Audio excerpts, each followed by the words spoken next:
This is the Vodafone Smart V8.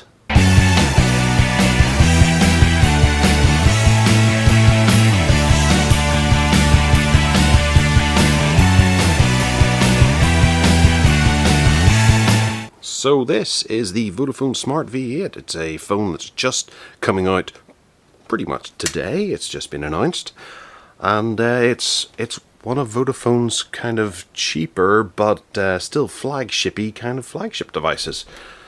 It's originally designed by ZTE, and it has some fairly good specs to boot. So that's the device on top there. We'll come to that in a minute. We have inside the box, we have a little hello manual with a SIM card ejector tool. However, as this is branded in Vodafone, I don't think you really need that because it's going to be locked to Vodafone, and really the only benefits you're really going to get from the hardware are Vodafone based. So we have a hello brochure plus a Smart V8 safety and warranty information pamphlet. Elsewhere in the box, there's nothing else in there, but seems to be some residual damage in the box. We have a micro USB cable, a pair of headphones which don't look terrible, but I suppose they're a bit cheaper than normal, but they'll get you through an emergency train journey or something like that, and a European adapter. Almost useful. Put that in that way around because it feels like it's supposed to be that way around. And let's get to the device. So we have an overlay on the front here that says Vodafone Smart V8, the 5.5-inch screen, a 3000 mAh battery, 16 megapixel autofocus camera with 8 megapixel selfie camera on the front, Android 7.1 out of the box, that's nice, and a fingerprint sensor on the back. So if we'll remove this, we'll have a quick look around the device. At the top there we can see there's the front-facing camera plus the ear speaker, and to the left of that you can just about make out a little sensor array for the sensors, and also to the right here as well there's another little sensor of some description hidden away in the black. So down at the bottom there is nothing, there is no hard buttons, they're all on screen. Then on the side here we have a volume rocker. Now notice the design of the volume rocker. It's not quite like the Smart Premium before. This doesn't have a texture on it. However, it does have a nice kind of beveled edge to it, which is kind of nice. Makes it look more three-dimensional, or maybe easier to find, or not quite as difficult on the edge of the fingers. Then we have a nice sort of metal edge to it with some breaks in it for the antenna. Down to the bottom where we have two speaker grills. I can't imagine there being speakers behind both of them, but we will test them for the review. And then the microSD connector, which I know a lot of people are going to go, what, 2017 microSD connector? And they'd be right. So up this side we've got another antenna gash, then the power button here. So that's the difference, whereas before they put textured patterns on the buttons so that you know what you're hitting when you're hitting them, whereas the easier solution is just to move sides from one to the other. Then above that is the drawer for the SIM card, and we'll pop that out and have a look and see just what the configuration of that is, because there is a micro SD card as well. That just basically goes in there. It is metal construction and it uses a nano SIM. Slide that back in there, and we've actually we have to take this plastic backing off the back here because it's caught in the SIM tray. There we go. Then up the top we have a microphone hole and then a 3.5mm headphone jack. The back is where the premium feel comes in, because this is metal with a nice sort of brushed steel effect to it.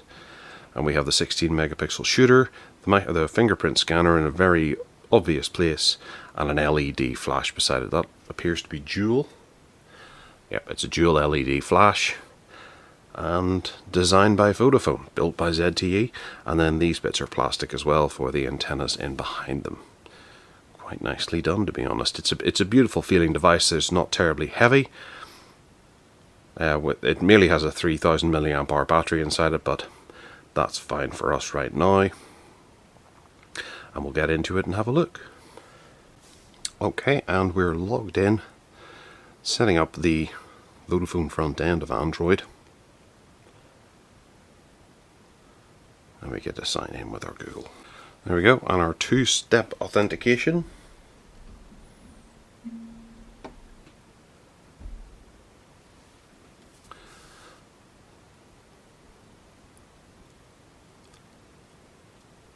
That should be us in.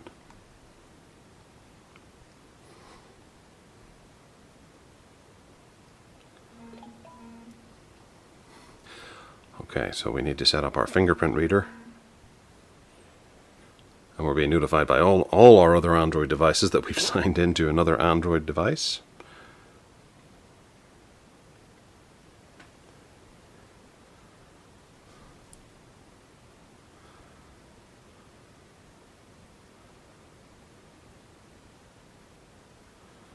Okay.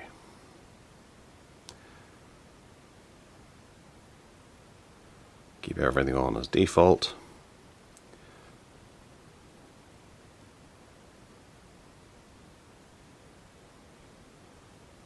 And all set. Android really does take quite some time to set up now. Right, so straight off the bat, the screen looks lovely, crisp and clear. Really is quite nice. We've got some updates that are already downloading for the applications. We have My Vodafone and the Vodafone Suite on here, which is looking for our 4G connection, which we're not going to go to just yet.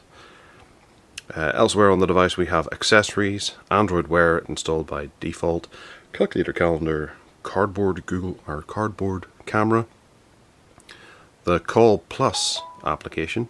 Oh, and we're getting messages through already, which is Gmail actually. Device policy, I haven't seen this before, I don't think.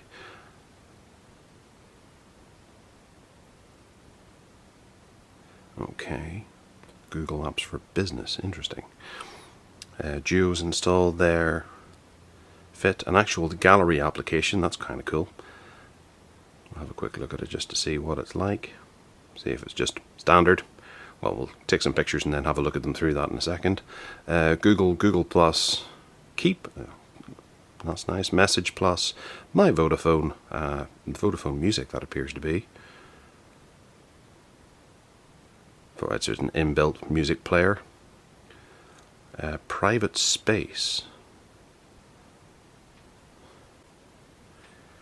And Private Space appears to be a security locker for you to put pictures and videos, files, and add a locker to various applications. Most useful, especially in business I suppose, but for anyone else out there, probably quite useful. Recorder is an audio recorder, nice to have that installed. Start. Tips, Translate, video search, or voice search, and YouTube. So there is a bit of extra software added in by Vodafone. Doesn't seem to be too overwhelming, which is quite nice, but there's some useful things for those who are on contract and a bit of business support as well. There's that start functionality as well of what you can do with your phone and set up your wallet and stuff like that, which is quite handy. Vodafone wallet as opposed to Android wallet. So the camera is 16 megapixel, and having had to play with this already, I quite liked the camera. I'll take some pictures of old Ash over here.